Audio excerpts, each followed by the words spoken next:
This is Genatzet Hayer. A Toast to Armenia with Jano Kabinjian. A comprehensive look at the Armenian culture, only on the Ignotainment Media Network.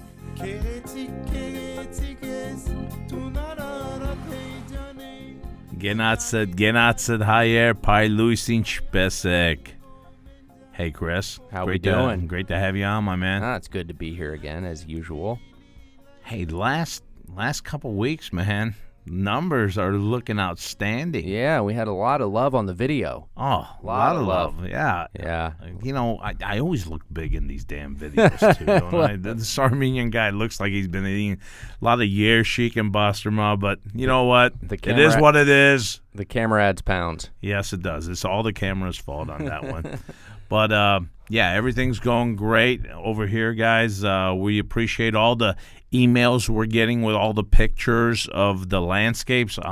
That's great. That's Lots really of emails. coming in. Isn't No, it? it is. Lots of. And that's Roger Capellian's contest that we're having here, guys. It's not too late. Just send us a picture. Yep, a picture of a landscape, not a selfie, just a picture of Armenia and maybe mountainous area or so forth. But I tell you what, we are really excited to help Roger out on this and get an exclusive from Roger on this one as well. Yeah, it's going to, it's an awesome thing for anyone to have their photograph enshrined forever. And their name on the back of the book. No, I mean, this is great. It's a big deal. This is big. I want to do it.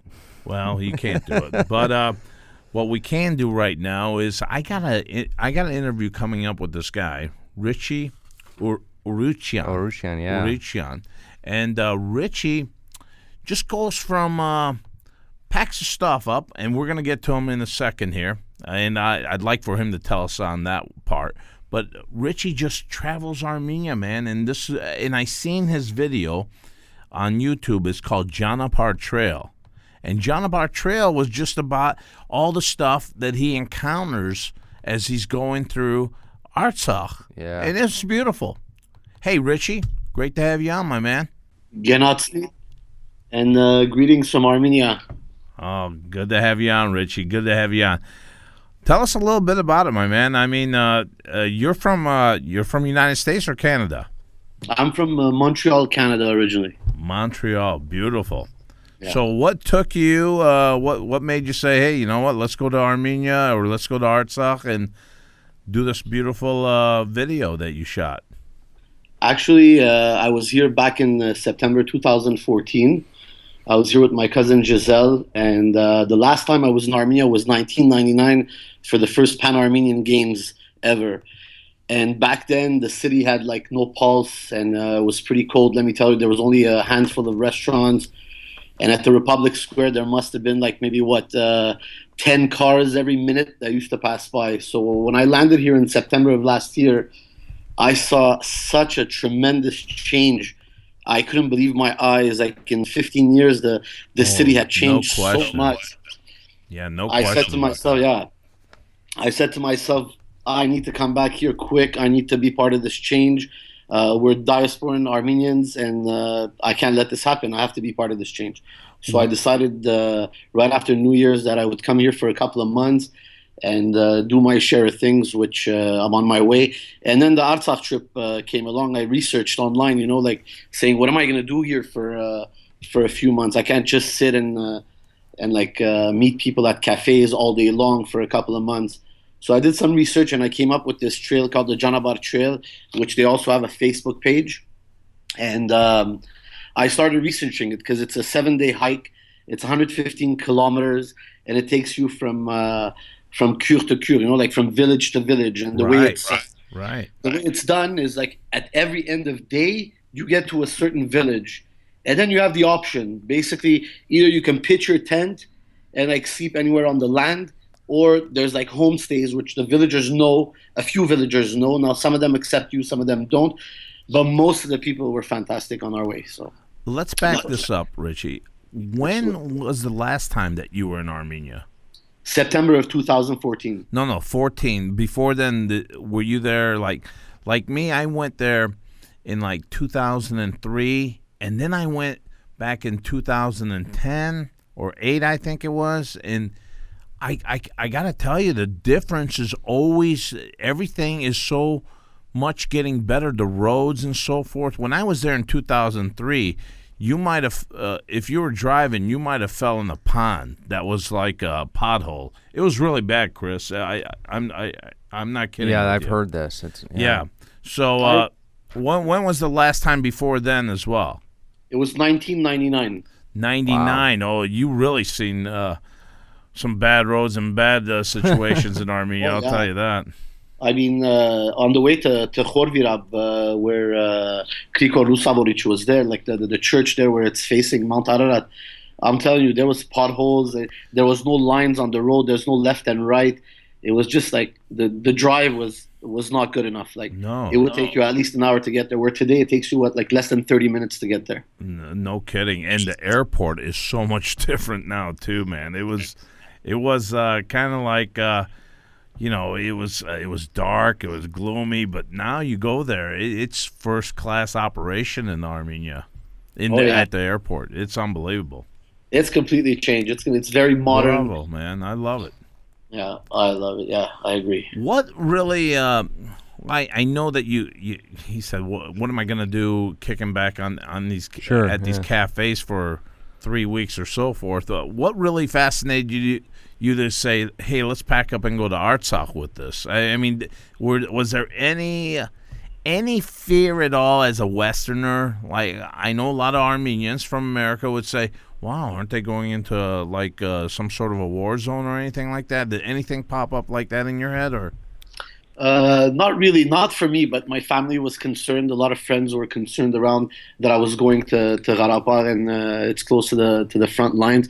Mostly that there's clashes every day in the news, when you read about it.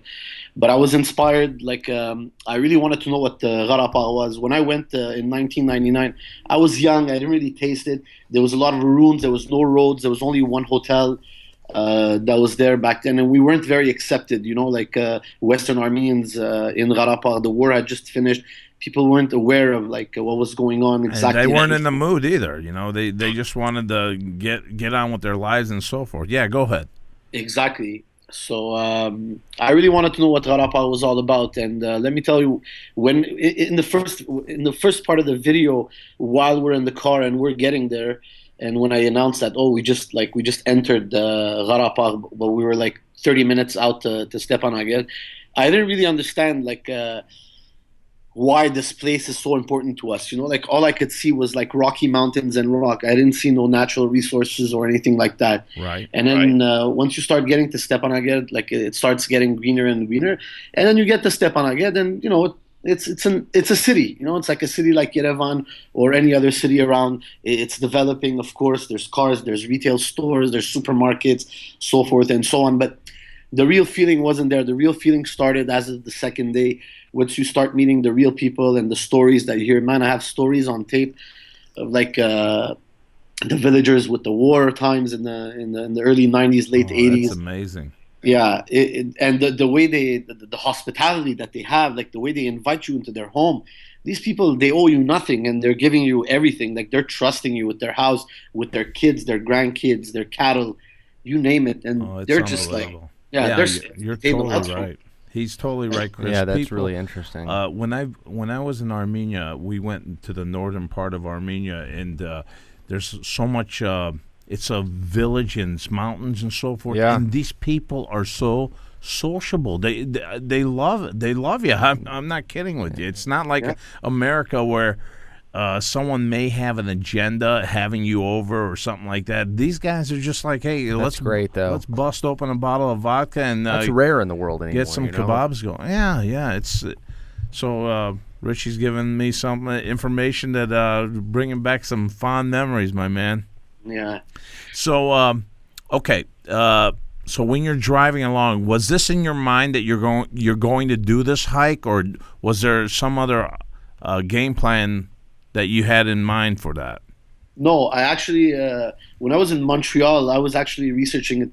It took me at least 2 months to research to make sure all the gear that I needed. So I packed up everything from Montreal. I had my Osprey pack. It's a 65 liter. I got my backpacking tent. my walking sticks, like the whole 9 yards, my North Face pants. I got dehydrated food because I didn't know like the turn of events. You don't know if you're going to stay at a homestay, at a villager's house, Right. or you're going to pitch your tent. So I had all the essentials. I had like almost 30 kilos on my back going. I had my water canteens, knives, fire starters, you name it. Like just Did as you if try? Did you try any of this stuff in Montreal in the woods somewhere, or was this all still in the packages when you were walking? I actually started training, I would say, end of February for it.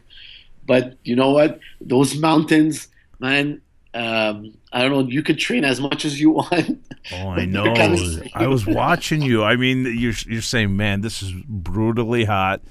But it seemed like in every rest area, it was comforting, too. It seemed like you made yourself at home by just like blueberries and what were those, the mullers or mullins? The mulberries. The Yeah. mulberry teas, yes. Oh, those were fantastic. And it now, that part of the land that you're just walking through, is this privately owned, or is this anyone that wants to do this hike, can they do it? Oh yeah, anyone can do it. I mean, it's completely public, and even if it was private, which you wouldn't go on private property because you download the map on your GPS, which is strongly recommended. I mean, all the topographic maps, compass, you need it all. You can't just go on your iPhone because the battery's gonna die. Even though I had a solar charger and the whole 9 yards, but you need the maps. It's a public area. And all those mulberry trees, like that we were passing through, the marshes with they're the blueberries. The blackberries. They're on public property. That's unbelievable. And then at the end of the day, when you get to a village, there's always like a mini mart or like the town market, which there's only one, and you have to find it and you have to ask. And the accent is quite off, like the Garapartis, when you speak to them. Yeah, that's a question coming up to you. I was going to ask you about that. But going back to what you were just saying, where did you find Armen? Armen seemed to be like, I don't want to say it, but he was like Tonto here. He's guiding you through this too. And by the way, folks, Tonto was Indian that knew how to get from one place to another. It's not a shot at Armen at all. But how did you run across Armen? I met Armen in 1999 when I came for the first Pan-Armenian Games. He's the son of a famous singer in Armenia called Richi Ourichian, and she's friends with my aunt Flora, and friends with my mom as well. And he had made the arrangements for me and my cousin to rent an apartment. So for the month that we were here in '99, we became like brothers. We became like really good friends. That's so cool. Yeah. So when I got here in June and I told Armen that I was going to do the hike, he just jumped right in. He's like, man, I need to do this too. He's married. He has 2 kids. And he's not equipped at all. And you know what? I really thought, Richie, that he was from Artsakh. And, you don't really get into the video about where Armen's from or whatever like that. So I thought that you had hired Armen from Artsakh to guide you through this. But he's from Yerevan too as well, right? Oh, yeah, he's a real Yerevansi. I mean, Yerevan, he's a city guy. Oh, he's a city guy. But you have to understand, there's a lot of people that came outside of Yerevan to live in Yerevan, like the taxi drivers, so forth and so on. There's only a few real Yerevansis, and Armen definitely is a Yerevansi. Yeah, so this was kind of like both you guys just looking around saying, we're new at this. Yeah, you could say so. I mean, I was in scouting. I was in Hominid Men.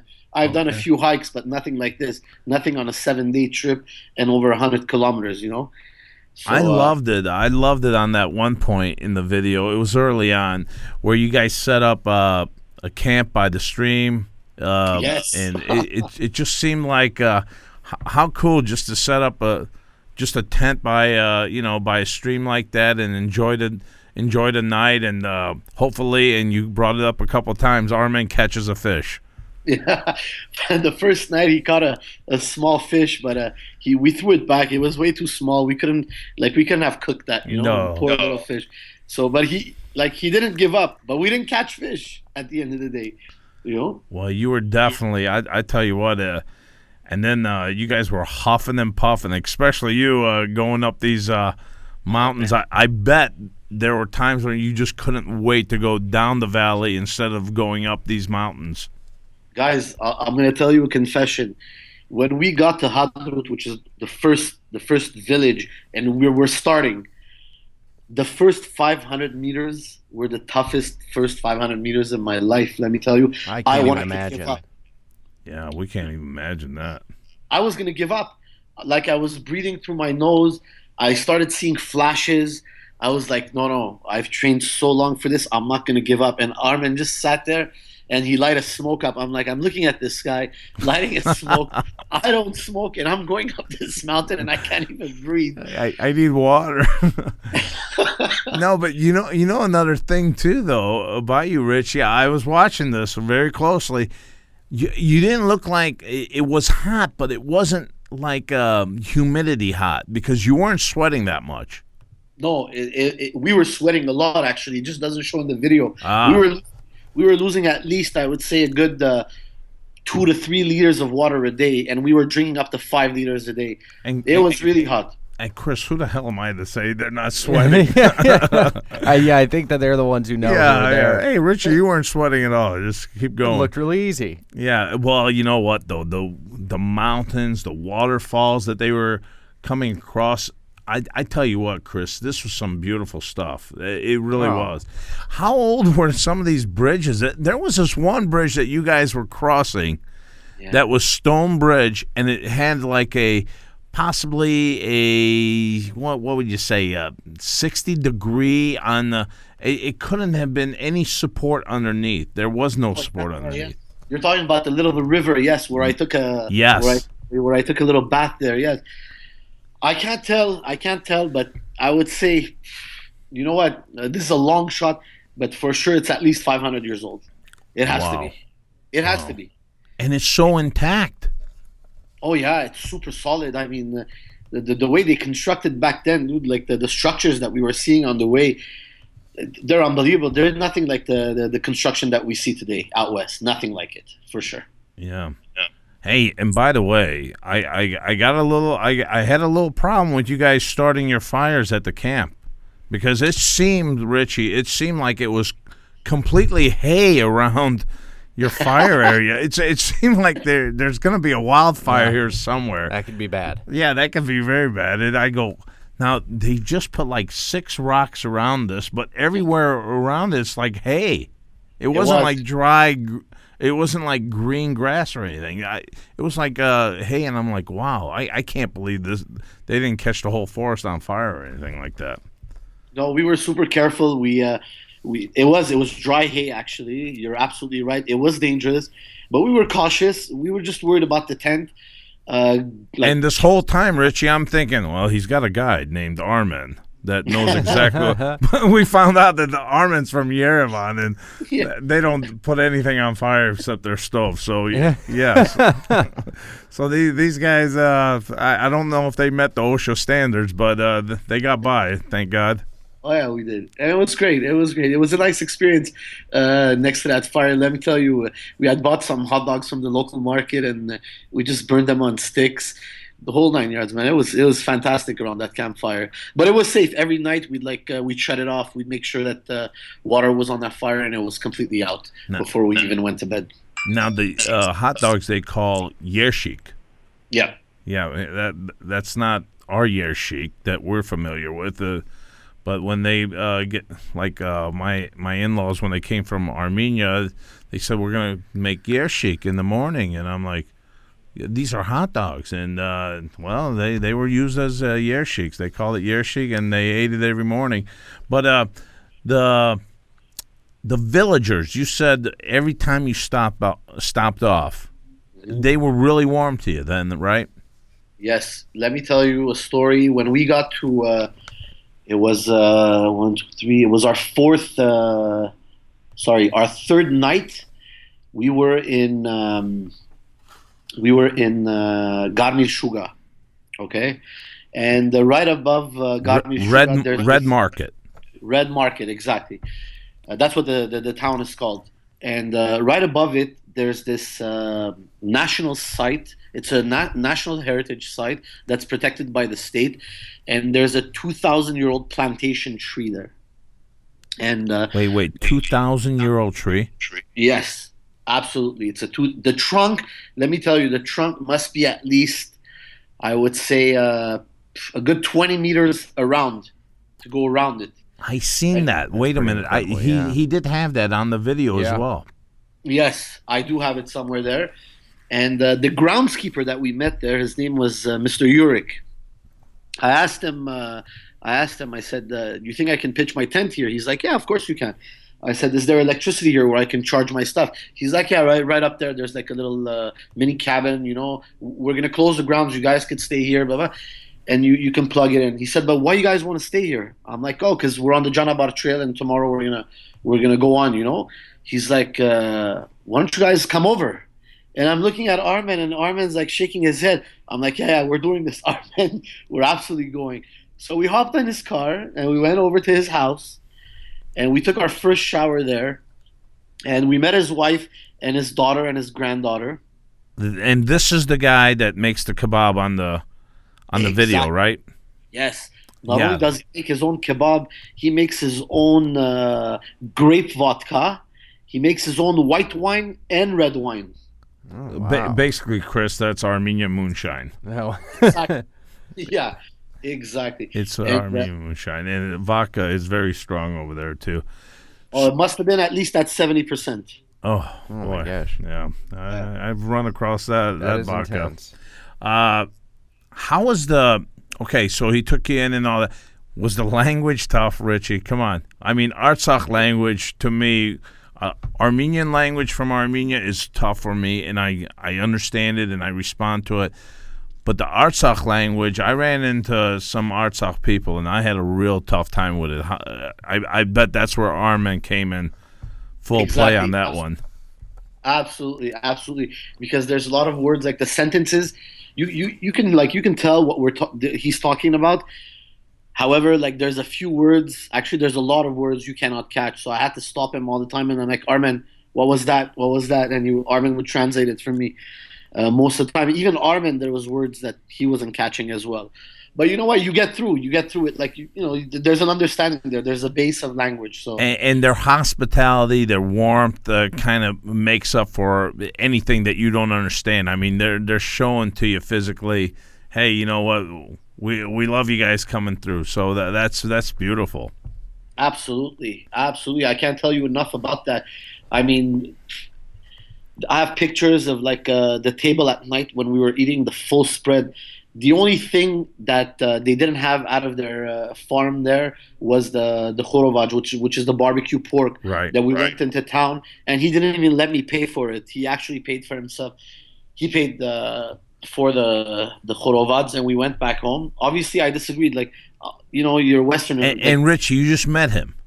I just met him. Exactly. That's great, yeah. That's amazing. That's the people, man. Yep. That's what it's all about. That's why Artsakh people are so special in my mind, and Armenia is the same way too. I mean, when I visited Armenia, I mean, people are just good people in that region, in our Armenian community. That's beautiful, Richie. So you guys got up the next morning and threw on the backpacks again, right?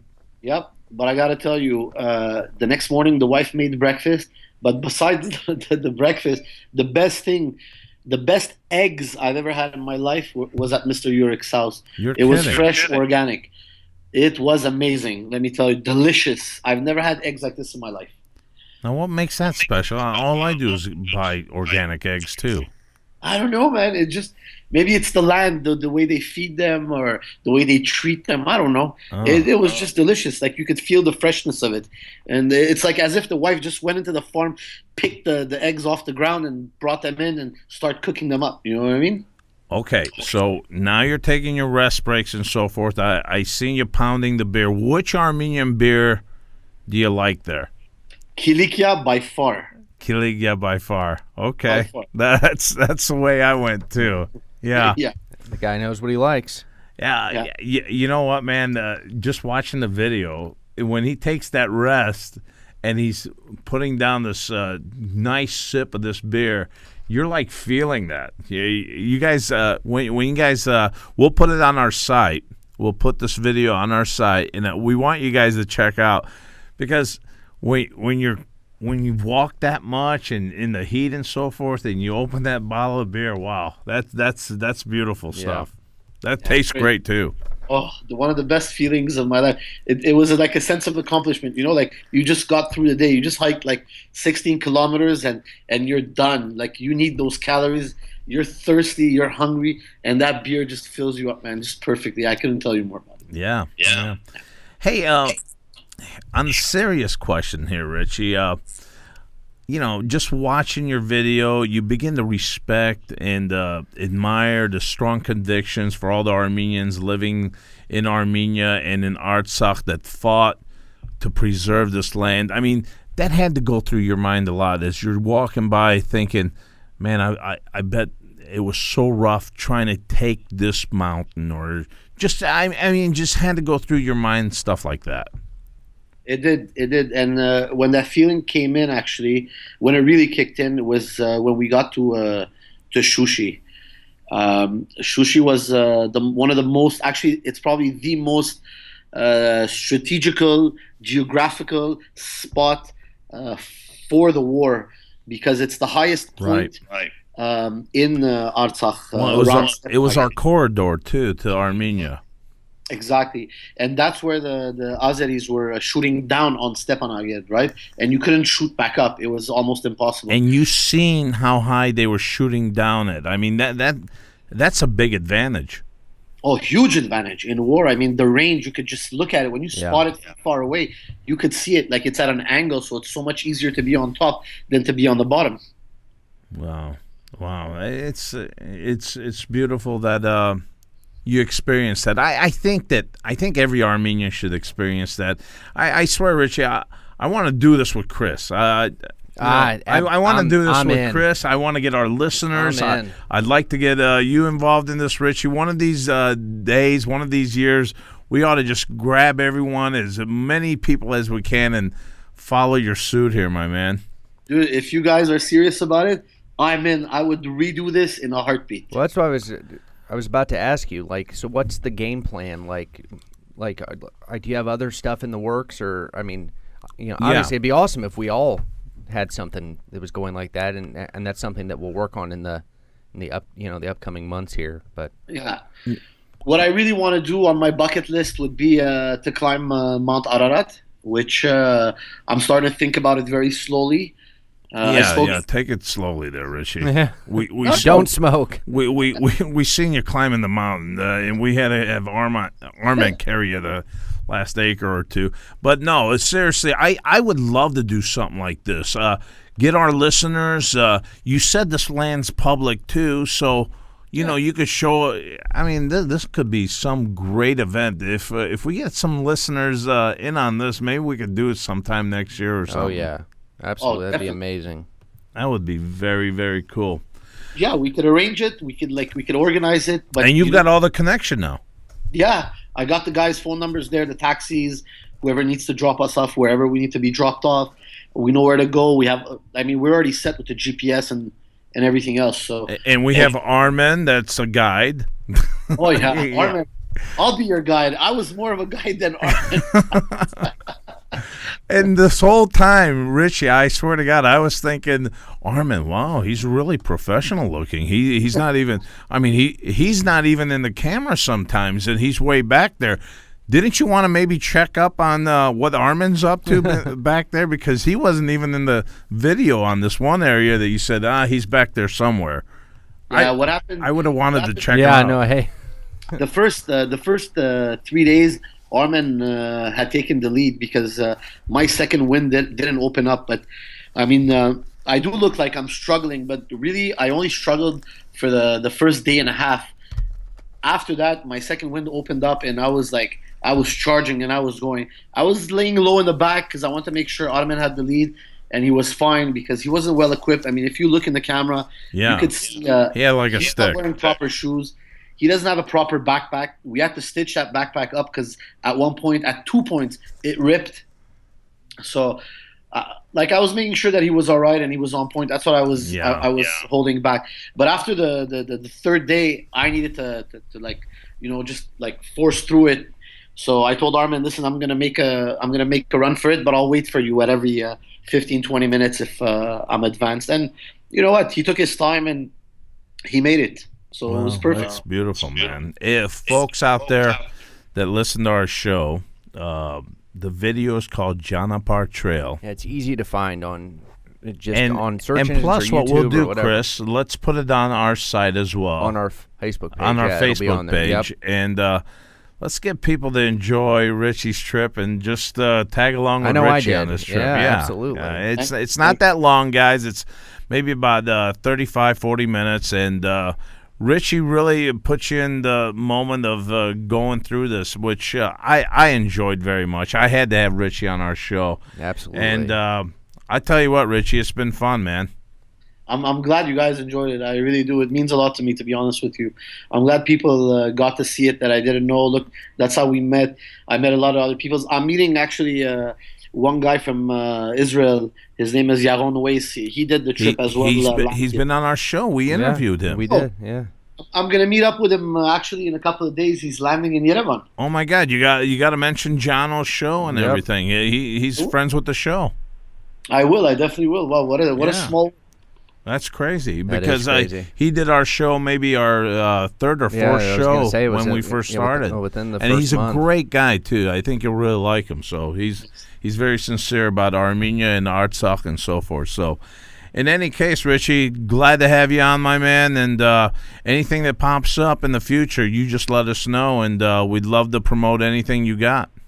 Thank you. I appreciate it. And one more thing, Richie, if you got some cool pictures, throw them our way. If they're not selfies or anything like that, we're definitely looking for the right picture for this contest we're having for Roger Capellion and his next novel. And he's having an animation book to where he wants a nice scenery that he can draw, that and it'll have your name on the back of the credits as well. Yeah, be very cool. I'm sure I'll do something about that, yeah. All right, Richie. Thanks a lot, man, and we will be in touch. Anytime, you're a friend of the show. Thank you very much, guys. Thanks for having me on. All right. Take care, brother. Wow. Great interview there. That was great. How interesting. I want to throw the backpack on. Yeah, I'm sweating. You're sweating. I'm sweating What about me? I need IV in me after that one. Hey, guys, unfortunately, we ran out of time with Mariam here with Cooking with My Armenian Family segment, recipe for the weekend and so forth. Go to Amazon, though, and order a book, though. Yeah. That is one thing. I have it. It's awesome. We have it at home. Yeah, it's great. She sent me one, too. It was unbelievable. I've done a couple of these, and they're pretty easy. She doesn't make it difficult at all. Anyway, we'll get with Mariam next week. And, again, folks, look into that Roger Capellion contest that we got going out there. And it's been great having you guys. Anything else, Chris? I think that's it. All right. Hey, if you see the video on our Facebook page, share the video with your friends. That's going to help spread the show as much as it is actually, spreading the website or the iTunes link. So. Again, all those shares we've had over 55, close to 60 shares. Are 20,000 views on the video. 20,000 views on the video. Guys, I can't tell you how much we appreciate that. That's unbelievable. Hey, we'll tune in with you guys next week. Thanks again for listening to our show. ArmeniaProud.com. Armenia.com. That's it. ArmeniaProud.com. ArmeniaProud.com. And if you guys got any guests out there that would be interested, definitely let us know on Facebook as well. Yeah. All right, Chris. Genatzad Hayer, Kisher Party. We'll see you next week.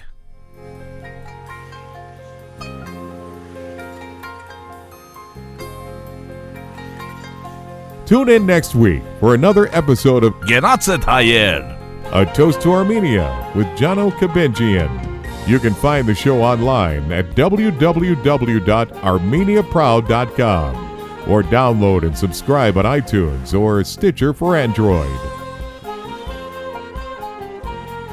This is the Ignotainment Media Network.